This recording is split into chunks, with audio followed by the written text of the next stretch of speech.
sound of the judge's gavel striking would echoed through the courtroom. "All rise," the bailiff commanded. The tension in the room was thick, practically suffocating. At the defendant's table sat Alexis Carter, a black woman in her late 40s, poised, calm, and eerily silent. Her tailored navy blue blazer was crisp, her hair pulled back in a sleek bun. But despite her composed exterior, her eyes burned with an intensity that only a few in this room could even begin to understand.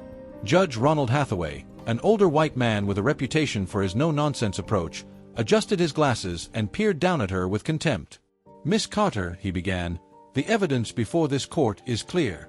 You have deliberately falsified your credentials, misrepresented your identity, and defrauded numerous individuals by posing as a high-ranking government official." The murmurs in the courtroom intensified. Journalists scribbled frantically in their notepads. The prosecution smirked. The jury, some shaking their heads, had already made up their minds. Alexis took a deep breath, resisting the urge to scoff. They had no idea. "Your Honor," she said evenly, her voice unwavering, "I suggest you choose your words carefully." Gasps rippled through the courtroom. Judge Hathaway's nostrils flared.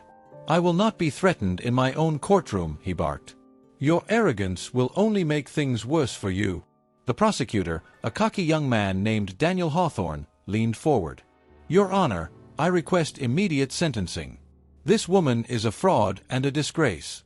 The law does not bend for impostors." Alexis's attorney, a visibly flustered public defender, hesitated before speaking. "Your Honor, with all due respect, my client maintains that these charges are baseless." She what?" Judge Hathaway snapped. "She's not a fraud? The documents say otherwise.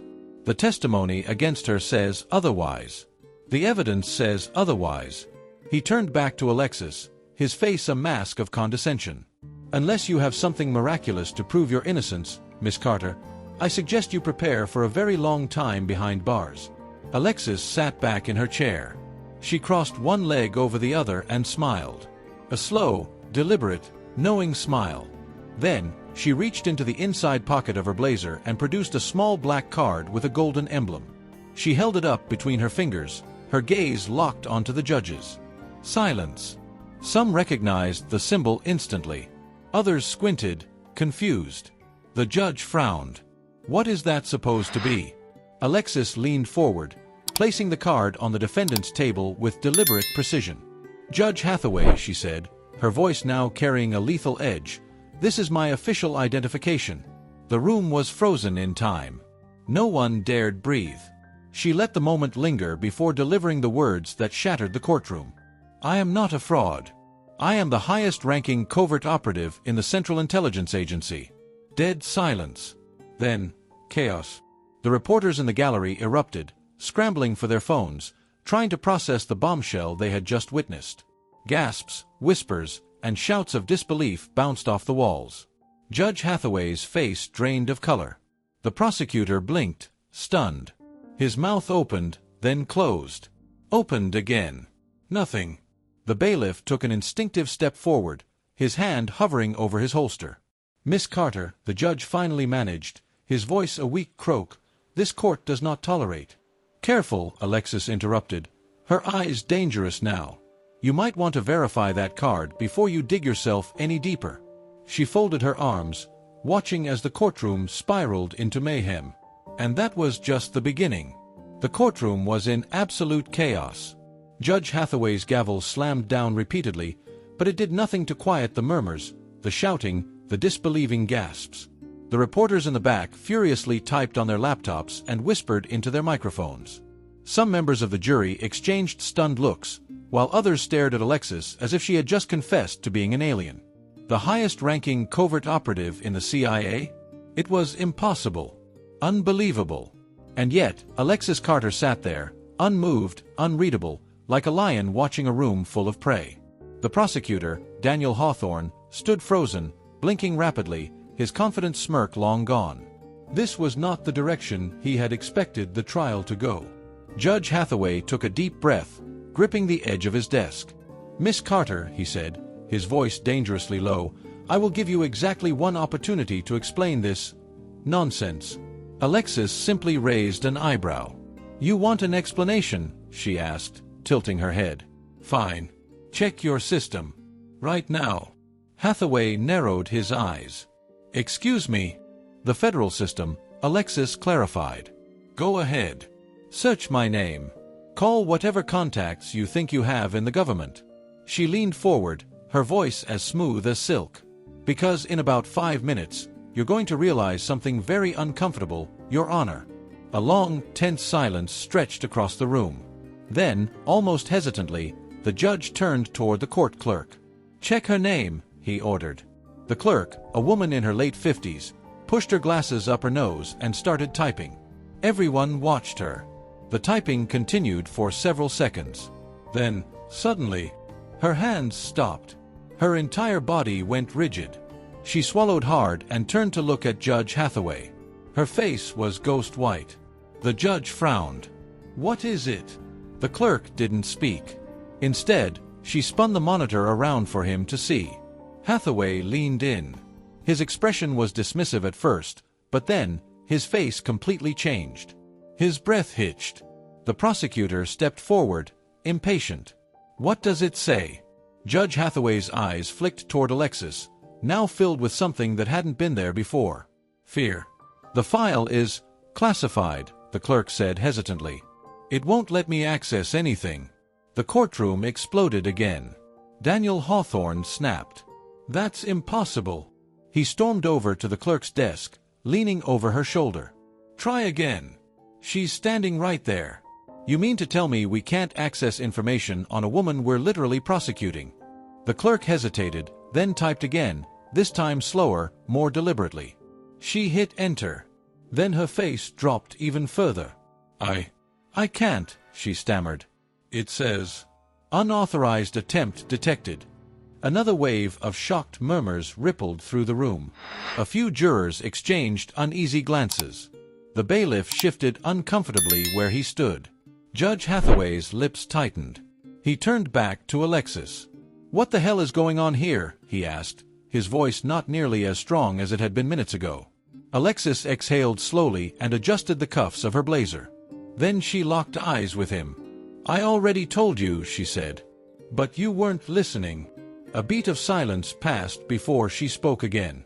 I work for an agency that doesn't officially exist. I have held multiple positions within the CIA, including ones that operate outside of traditional government channels. My rank is above anything you've ever encountered. Her gaze flicked toward Hawthorne.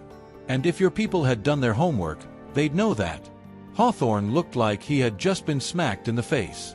Miss Carter, the judge started, but Alexis cut him off. You called me a fraud, she said, tilting her head. You put me on trial. Humiliated me. Dragged my name through the mud. And now, you realize you made the biggest mistake of your career. The judge clenched his jaw. I need a recess, he said. Alexis smiled. No, you don't. Everyone froze. Judge Hathaway blinked. Excuse me. You don't need a recess, she repeated. What you need is to start praying you didn't just destroy your career. The judge's face reddened with anger. Are you threatening me, Miss Carter? No, Alexis said. She leaned forward, her voice a whisper now. I'm warning you. Silence. Then, just as the tension reached its peak, the courtroom doors burst open. A man in a black suit and earpiece stormed inside. Behind him, 2 more men, federal agents. The entire room turned toward them in shock. They moved fast, approaching the judge's bench without hesitation. The first man leaned in and whispered something directly into the judge's ear. And in that moment, everyone saw it. The color in Judge Hathaway's face completely drained. The gavel slipped from his fingers. His hands trembled slightly as he reached for his water glass. What did you just say? He stammered. The agent repeated himself, loud enough this time for everyone to hear. This trial is over. Immediately. A collective gasp filled the room. What? Hawthorne blurted out. No. This woman is a criminal. The agent turned to him sharply. Step away, he ordered. You are no longer involved. Hawthorne took an instinctive step back, his entire body stiff with rage. Judge Hathaway swallowed thickly, his fingers gripping the edge of his bench. You're telling me I don't have authority here?" The agent's expression was stone cold. "You never did." Silence. Then, the final blow. The agent turned toward Alexis and nodded. "Ma'am," he said, "are you ready to leave?" Alexis stood up. The entire courtroom watched in stunned silence as she straightened her blazer and walked toward the agents. Before stepping past the defense table, she paused, turned toward Judge Hathaway, and gave him one last look. Not anger, not arrogance, just pity. Then she walked away, escorted out of the courtroom by federal agents. The doors shut behind her. And just like that, Alexis Carter was gone. The heavy wooden doors slammed shut behind Alexis Carter, silencing the storm of voices inside the courtroom. The moment she stepped into the hallway, her demeanor shifted, her relaxed shoulders squared, her casual pace became deliberate, calculated. The agents flanked her, their faces unreadable, their movements precise. Vehicles waiting out front, the lead agent, a tall, lean man with ice-blue eyes, muttered under his breath, "We move now." Alexis didn't respond. She simply walked, gracefully, powerfully. Each click of her heels against the polished marble floors echoed with purpose. The courthouse staff and a few lingering onlookers froze as they watched her pass, whispering in hushed tones. Who was she? Why were federal agents treating her like someone who outranked all of them? As they neared the building's exit, Agent Blue Eyes spoke again. "There's been a breach." Alexis barely blinked. "Who?" "Unknown. But someone tried to access your personnel file." Now she did react. A flicker of something, annoyance? Concern? She exhaled sharply. How deep? Deep enough. That was all she needed to hear. They stepped outside, where 3 black SUVs idled at the curb. The afternoon sun was blinding, but Alexis had spent years training herself not to react to environmental discomfort. Just as she reached for the car door, her instincts screamed. Something was off. A single bead of sweat trickled down Agent Blue Eye's temple. And that's when Alexis saw it. The driver's hands. A real federal agent would be calm, steady. But this man's fingers were too tight around the steering wheel. His knuckles were white. His shoulders were tense. He was waiting for something. Alexis acted before he did. Crack. Her elbow slammed into Blue Eye's ribs, knocking him off balance. In the same breath, she pivoted, grabbed the agent to her right, and used him as a human shield. Just as gunfire erupted. Bang, bang, bang. The courthouse steps exploded into chaos. Screams. People diving for cover. Agents shouting orders. The air filled with the sharp snap of gunfire. Alexis moved like lightning. She snatched the pistol from the fallen agent's holster, spun, and fired 3 precise shots. Straight through the fake driver's windshield. The man jerked violently before slumping forward, his foot slipping off the brake. The SUV lurched forward, slamming into a parked police car. One attacker down. But there were more. Alexis darted behind the second SUV, pressing her back against the steel as bullets ricocheted around her. She didn't panic. She'd been in worse situations before. She risked a glance over her shoulder. 3 shooters. All dressed in civilian clothing, but their movements? Too disciplined. They weren't common street thugs. They were trained. And that meant one thing. Someone had planned this. The question was, who? The answer came faster than expected. From the corner of her eye, Alexis spotted something, a flash of silver. A man in a gray suit, standing near a parked sedan across the street. He wasn't shooting. He wasn't hiding. He was watching, calculating. And as soon as Alexis' gaze locked onto him, he smirked. That smirk sent a chill down her spine. Because she knew exactly what it meant.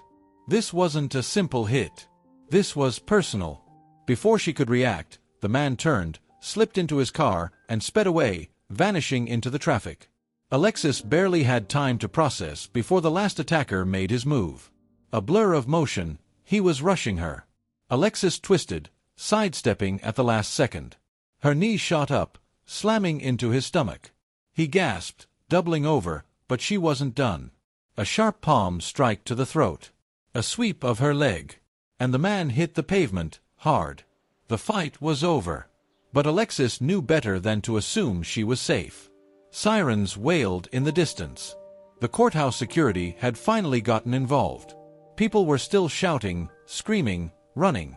Alexis turned to the remaining agents, the real ones. "Get me a secure line," she demanded. "Now." Agent Blue Eyes, still recovering from her elbow strike, nodded quickly and handed over a satellite phone.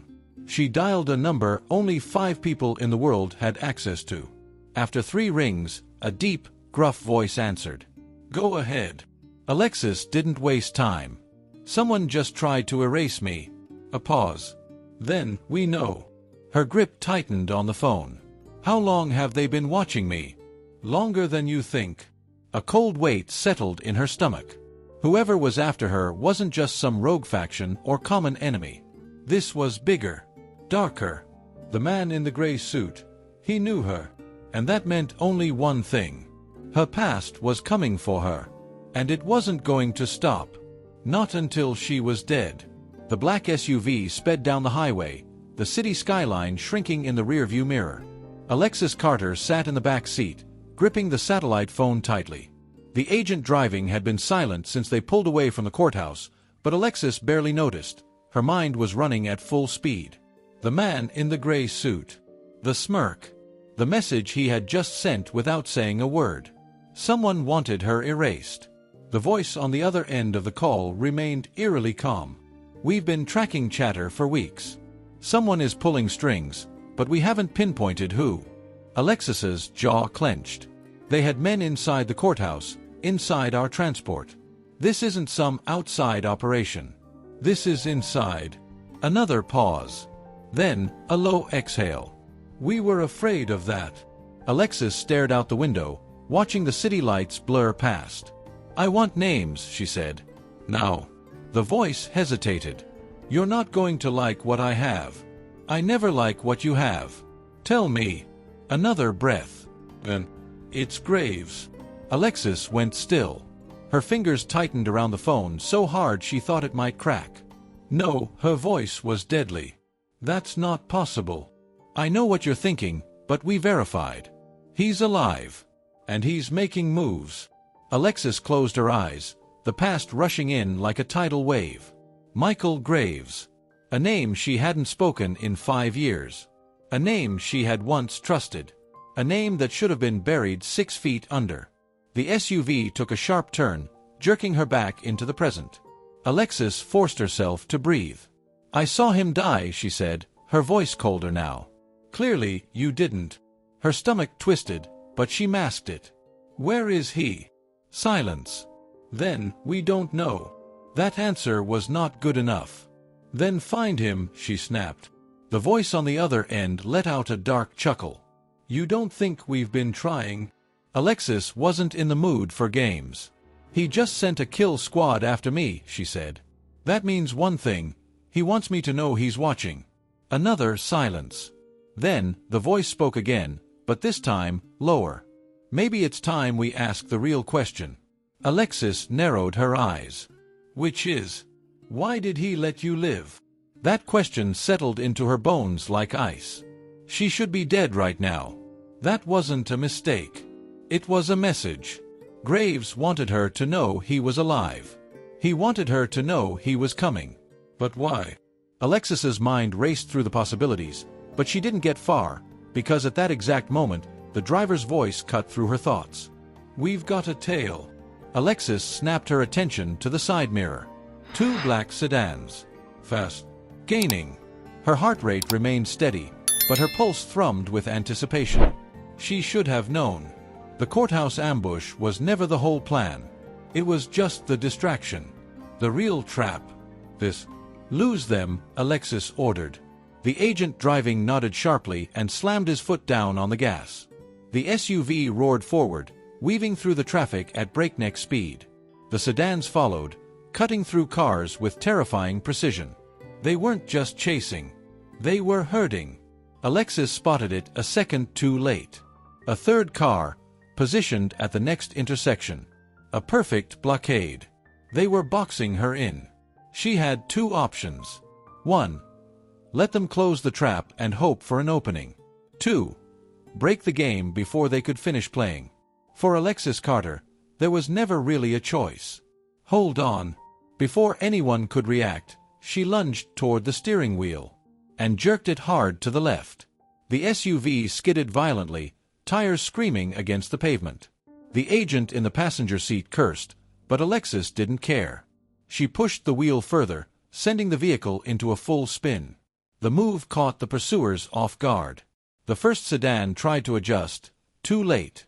It clipped the edge of a passing truck, spinning out of control before slamming into a guardrail. One down.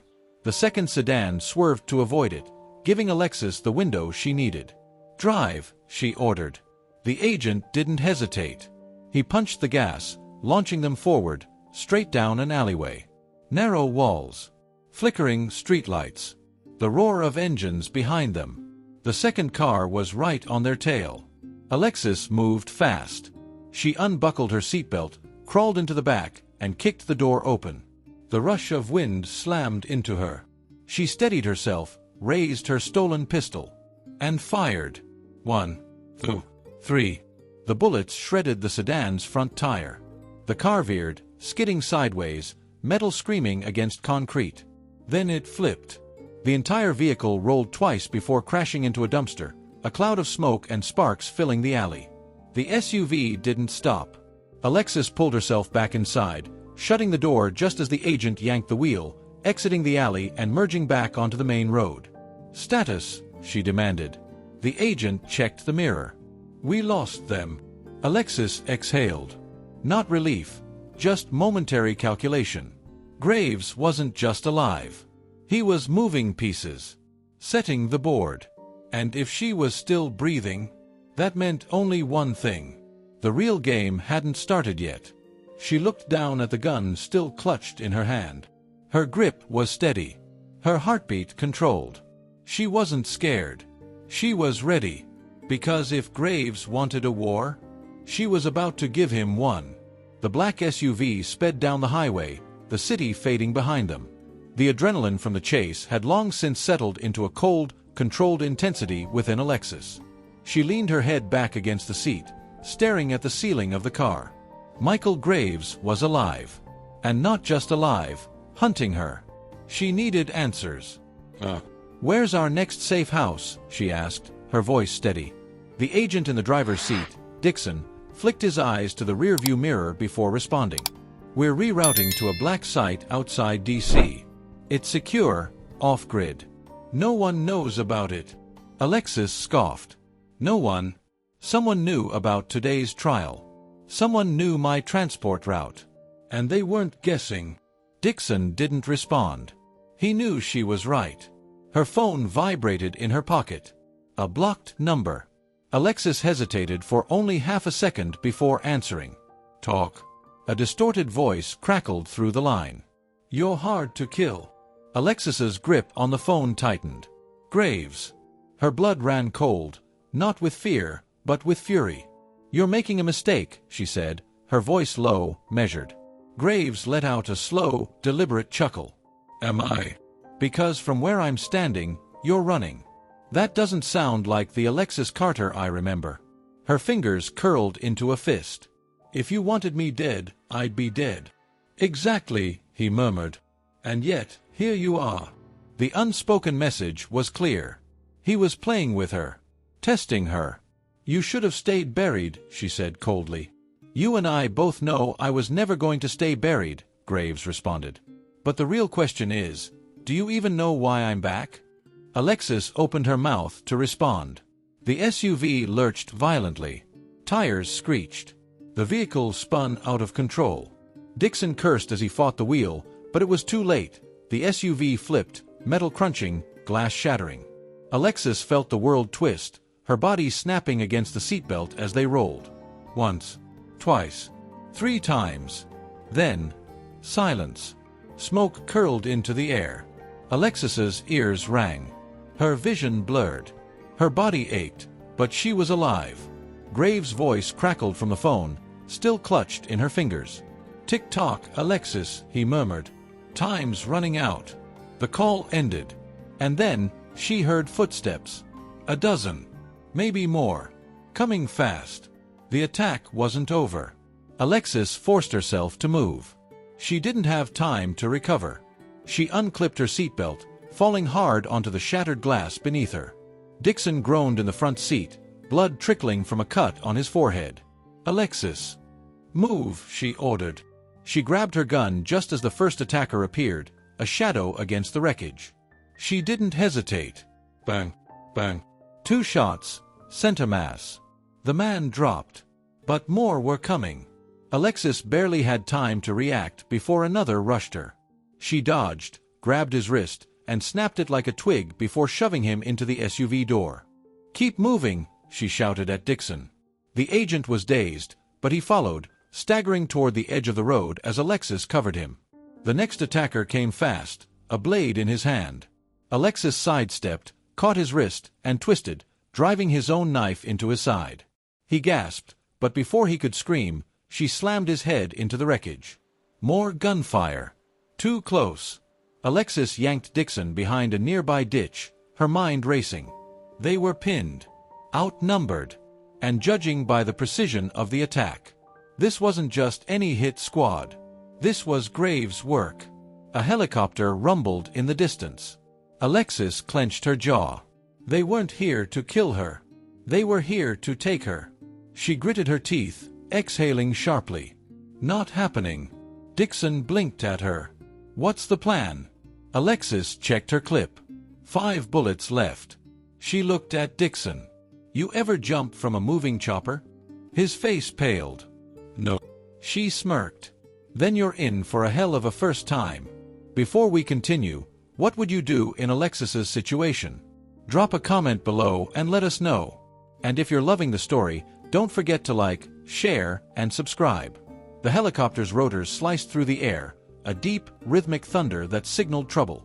Alexis and Dixon crouched behind the wreckage, outnumbered and outgunned. The men closing in weren't amateurs. They moved like ghosts, precise and disciplined, Graves' personal team. This wasn't a cleanup mission. This was an extraction. Alexis scanned the battlefield. 7 men. 2 at the perimeter, rifles up, scanning. 3 moving toward them, staggered formation. 2 staying back, one of them barking orders into a radio. That's the one she needed. "Dixon," she murmured, still watching the field. The agent wiped blood from his forehead, his breath coming fast. "Yeah. We have less than 60 seconds before that chopper lands and they box us in." Dixon exhaled. "You got a plan?" Alexis smirked. "I always have a plan." Dixon gave her a wary look. "Is it gonna get me killed?" Alexis rolled her neck, sizing up the enemies. "Only if you hesitate." The lead operative, ***, the one with the radio, ***, lifted his hand and signaled the squad forward. That was his mistake. Alexis moved first. She pivoted from cover and fired 3 shots. Bang, bang, bang. One hit a perimeter rifleman in the shoulder, sending him spinning to the ground. Another caught a second operative in the leg. He crumpled, shouting in pain. The 3rd bullet missed. Didn't matter. Because by the time the others reacted, Alexis was already moving. She snatched Dixon's collar and yanked him forward. "No." They sprinted across the wreckage, dodging gunfire as bullets ripped through metal. "Take the left," Alexis ordered. Dixon obeyed, veering off as Alexis charged straight at the radio operative.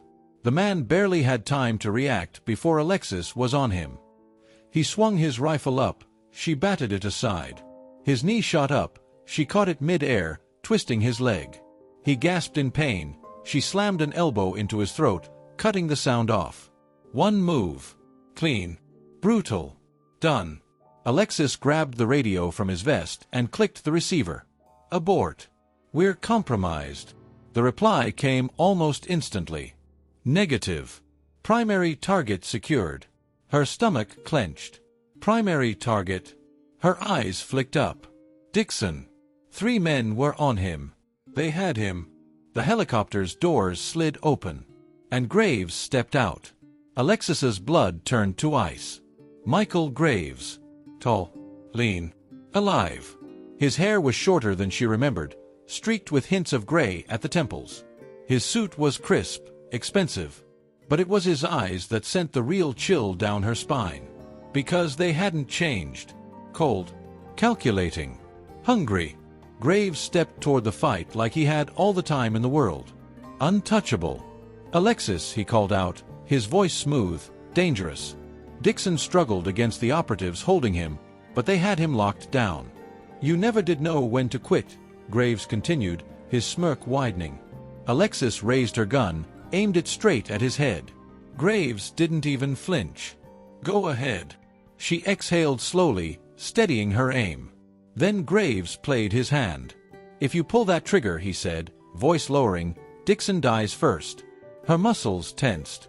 Graves nodded at the men holding Dixon. One of them pressed a gun to Dixon's temple. Alexis's finger hovered over the trigger. She could take the shot. She knew she could. But she wouldn't be able to stop the others before they executed Dixon. Graves saw the exact second she hesitated. And that's when she knew. He had already won this round. A slow smirk spread across his face. "Drop it," he ordered. Alexis's teeth clenched. Her mind raced. But she knew. There was no way out. Not this time. So, for the first time in her life, she lowered the gun. And surrendered. Alexis Carter never surrendered. And yet, here she was, on her knees, hands behind her head, while Michael Graves watched her like a predator. The operatives forced Dixon onto the ground beside her. His breathing was ragged, his face streaked with blood. The gun was still pressed against his skull. Graves crouched in front of Alexis, his smirk never wavering. "Now, was that so hard?" he murmured. Alexis stared straight through him. "You always liked theatrics." He chuckled. "And you always liked pretending you had a choice." Her jaw clenched. Graves studied her for a long moment, then stood. "Get them on the chopper," he ordered. The operatives yanked Alexis and Dixon to their feet. Rough. Unforgiving. Alexis didn't resist. Not yet. As they approached the helicopter, Dixon's voice was low. "Tell me you've got a plan." Alexis exhaled slowly. "Oh, I've got a plan," she murmured. "Just need to pick the right moment." Graves overheard. "Oh, Alexis," he called over the sound of the rotor blades. "I'd pick carefully.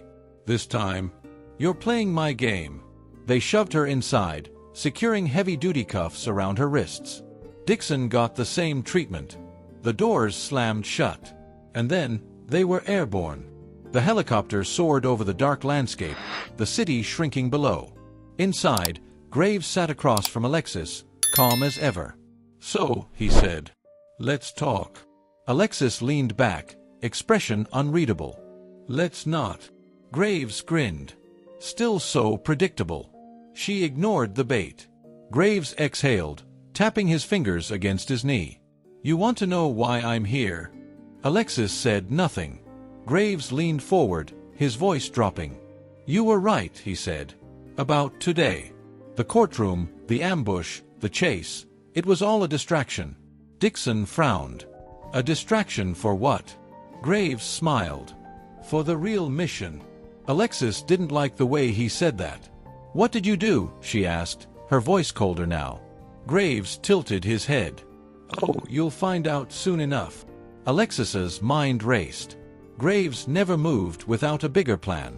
If this was a distraction, what was he really after? A sudden beep cut through the air. One of the operatives checked a monitor and nodded at Graves. "We're here." The helicopter descended. Alexis forced herself to stay calm. She didn't know where they were going. She didn't know what Graves had planned. But she did know one thing. She wasn't going to be a prisoner for long. The chopper touched down. Graves stood, adjusting his cuffs. "Welcome to the next phase, Alexis."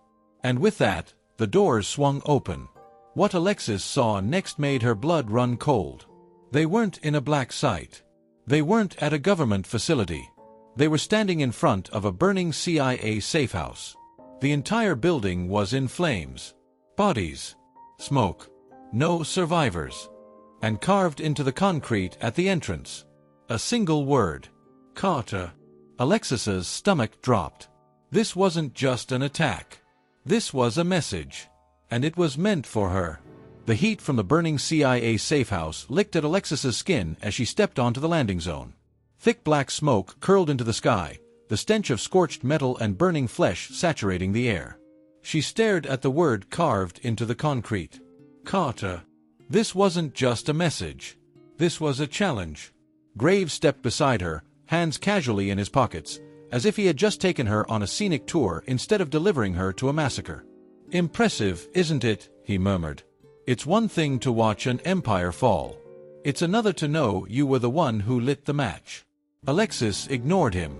She couldn't afford to let Graves dictate this conversation. Instead, she did what she always did, assessed the battlefield. The safe house wasn't just destroyed, it was methodically erased. No sign of leftover intel, no stray documents or computer drives. Whoever did this wasn't just sending a message. They were tying up loose ends. Dixon stepped up behind her, his voice low. This was a federal black site. How the hell did they even find it? Alexis's jaw tightened. Someone gave it to them. Graves smirked. "Now you're catching up." Alexis turned to face him, her expression unreadable. "What do you want, Graves?" He exhaled, as if mildly disappointed. "Come on, Alexis. You, of all people, should know." "I don't want anything." He stepped closer, lowering his voice just enough that only she could hear. "I'm here to finish what you started." The words hit harder than a bullet. Alexis's pulse spiked, but she didn't flinch. "I didn't start anything." Graves chuckled. "Oh, Carter. You still don't get it, do you?" He gestured toward the burning wreckage. "Every move you made, every order you followed, it led to this. To me." Alexis felt something in her chest tighten. This wasn't just an operation. This was personal. "You want revenge," she said flatly. Graves let the words linger before finally speaking. "I want justice." Alexis's eyes hardened. "Justice for what?" Graves' smirk finally faded. "For what you did to me." Silence. For a brief moment, the past slammed into her like a freight train. The mission. The betrayal. The final shot. She hadn't hesitated. And yet, somehow, he survived. "That wasn't justice, Alexis," Graves said, stepping closer. "That was you following orders. Orders that turned you into a soldier instead of a person. And now, those same people you killed for." He gestured at the burning safe house. "They're gone." Alexis stayed silent. Because as much as she wanted to deny it, there was truth in his words. The CIA had burned her just as easily as they had burned this building. But that didn't mean she'd stand here and let Graves rewrite the story. "You think you're exposing some grand lie?" she asked coldly. "Like you're some martyr for the truth?"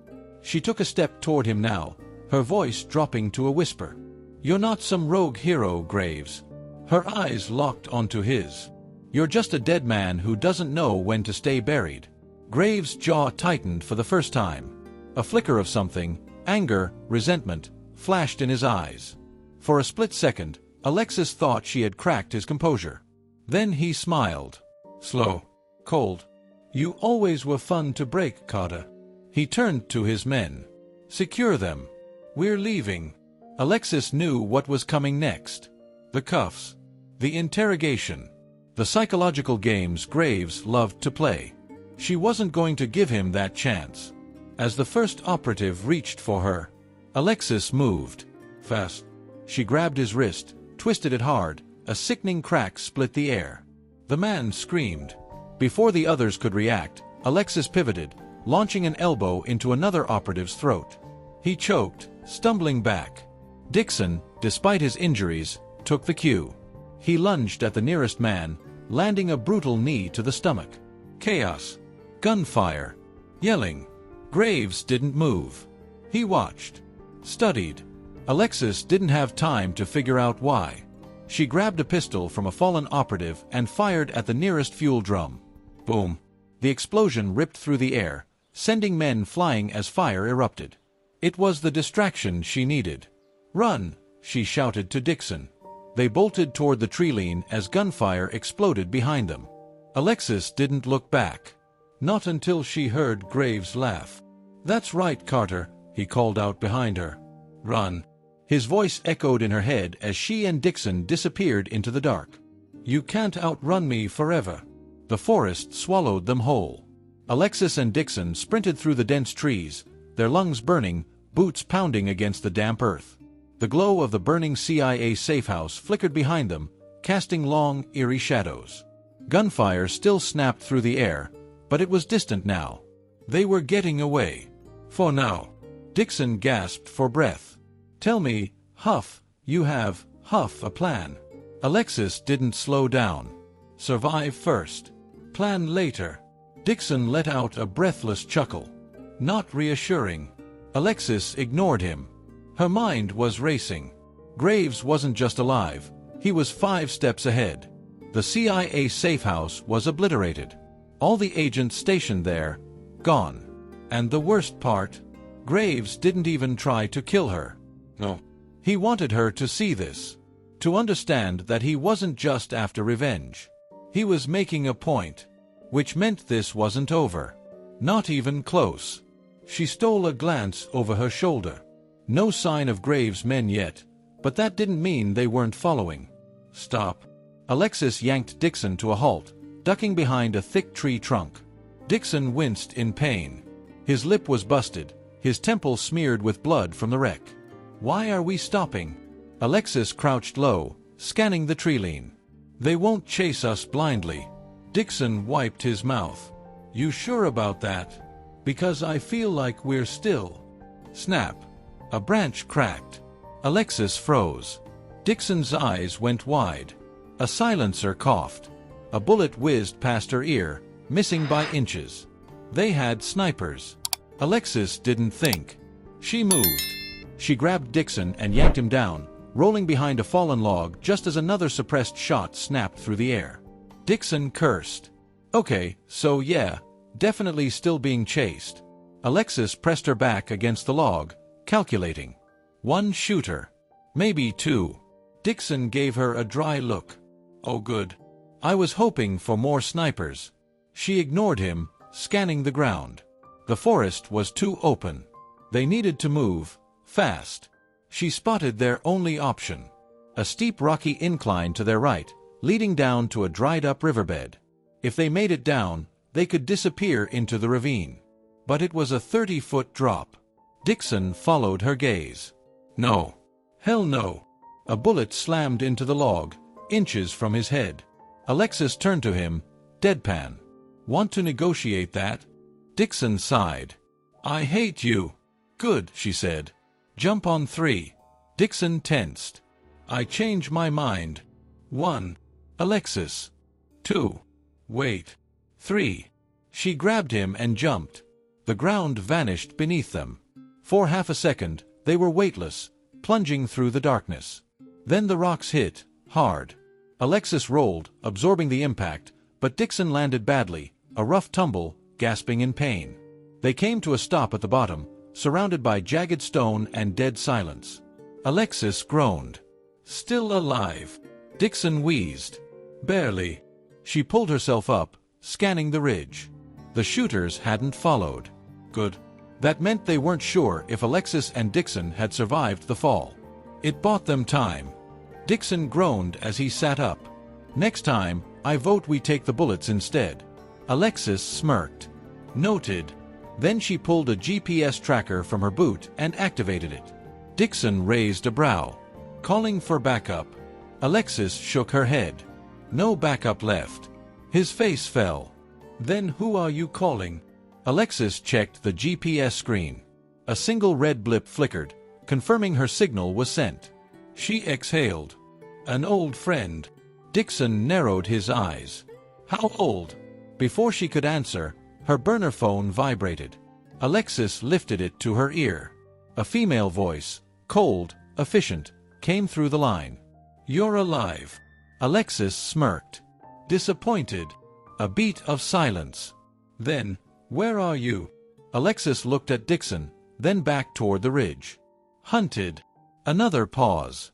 Then, the voice said 2 words. "Find me." The call ended. Dixon frowned. "Well, that's not ominous at all." Alexis tucked the phone away. They had to move. Because if she was right, the only person who could help them now was the same person she had betrayed years ago. And she had no idea if that person would save her, or kill her on sight. The night stretched endless and cold as Alexis and Dixon moved through the ravine. The forest was quiet now, but she knew better than to assume they were safe. Graves' men didn't stop hunting, and neither did she. Dixon was limping, but he kept up. So, this old friend of yours, are we talking friendly old, or might stab us in the back old? Alexis didn't answer right away, because, honestly, she didn't know. I'll take that silence as a bad sign, Dixon muttered. Alexis kept moving, tracking the signal from her GPS beacon. If her contact received the message, they'd know where to meet. If they wanted to. The coordinates led them to an abandoned train yard. Rusted railcars, shattered glass, graffiti-covered walls, the perfect place for a meeting no one else could see. Dixon exhaled, scanning the area. I don't like this. Good, Alexis muttered. You're learning. They waited. Minutes passed. The wind howled through the empty yard. Then, a shadow moved. Dixon stiffened, reaching for his gun, but Alexis lifted a hand. Don't. Because she recognized that shadow. From the darkness, a figure emerged. Tall. Slender. A woman. She stepped into the moonlight, revealing deep brown skin, sharp eyes, and an aura of complete control. Dixon blinked. Okay, who the hell is this? Alexis exhaled. This is Jade Monroe. Dixon frowned. Wait, Monroe? As in former Black Ops?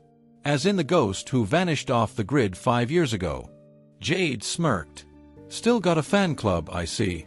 Her voice was smooth, deadly, with a kind of calm that only came from too many years in the shadows. Dixon turned to Alexis, whispering, You betrayed her, didn't you? Alexis didn't flinch. Jade's smirk widened. She did. Then, faster than Dixon could blink, Jade pulled a knife and pressed it to Alexis's throat. Dixon's gun snapped up instantly. Jade ignored him, her eyes locked on Alexis. Give me one good reason why I shouldn't kill you right now. The blade was cold against Alexis's skin, but her pulse never wavered. Because if you wanted me dead, Alexis said evenly, you wouldn't have come. Jade studied her. Long, cold, calculating. Then, she smiled. And just like that, she stepped back, flipping the knife between her fingers. Dixon lowered his gun, shaking his head. I hate this job. Jade slid the blade into a sheath on her thigh. You've got 5 minutes, Carter. Talk. Alexis didn't waste time. Michael Graves is alive. Jade's eyes flickered. That's impossible. He staged the courtroom attack. Burned a CIA black site. He's taking out every loose end that could stop him. Jade was silent for a long moment. Then, quietly, she asked, Why now? Alexis hesitated. Because she knew the answer. And it made her stomach twist. Jade saw the hesitation. Spit it out. Alexis exhaled. Because he's not just after revenge. She met Jade's gaze. He's after what we stole from him. Dixon blinked. Excuse me, we... Jade's jaw tightened. And suddenly, it all clicked. Dixon looked between them. Oh, hell no. No, no, no. What did you two do? Alexis turned back to Jade. You still have it. Jade hesitated. Then, she nodded. Dixon groaned. I hate this job so much. Alexis squared her shoulders. Then we make our move before Graves does. Jade studied her. You sure you're ready for that? Alexis's expression hardened. I was born ready. Jade nodded slowly. Then let's end this. Because one thing was clear. This wasn't just about survival anymore. This was about finishing what they started. And Graves wouldn't see it coming. Thanks for watching.